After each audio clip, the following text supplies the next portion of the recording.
Things that might be holding you back during anxiety recovery. The first thing is that you're looking for quick fixes or quick cures.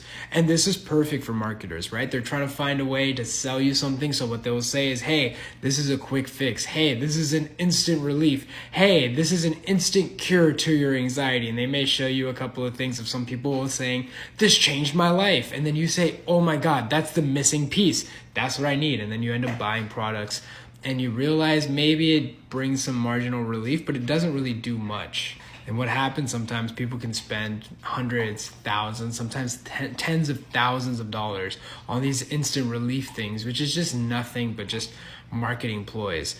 And then what happens is that they end up feeling like something's wrong with them, that all these things they've tried, it hasn't worked, but there's maybe something inherently wrong with them, which is why none of these things were working. But here's the truth. There is no instant fix. There's no quick cure, but there's nothing to be concerned with. If you really focus on a few things, you can overcome this long term. But what happens is people try to find an instant relief, try to think that it's just this one thing that they need to make things get better. But the truth is that it's not. You have to do a few things right. You have to be consistent and you have to have a little bit of patience. But the truth is that actually, if you do those things, you'll realize you won't really need any of these quick fixes. Number two is you're trying to do coping crutches. You're using meditation, yoga, breathing techniques. You're trying to do all these things as a shield for your anxiety. So, you're using these breathing techniques or maybe grounding techniques as a way to not feel the anxiety at all. And what you're really doing is that you're using coping crutches as a shield. But the thing is that coping crutches are just to cope. They actually don't fix the underlying problem.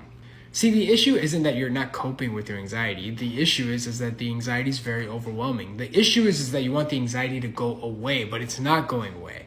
And so coping just helps in the moment, but if you don't get the problem resolved, this ends up not really going away. But again, if you focus on overcoming this, then this can go away long term. Another thing a lot of people do is that they adjust their lifestyle based on their anxiety. Sometimes people will stop driving to certain places because their anxiety is high. They may change their jobs, they may move locations, they may avoid freeways. They may not even leave their house and get a remote job because, they are afraid what happens if I get a panic attack? What happens if I get intrusive thoughts? What if I get physical symptoms around this area and I don't have my safe space?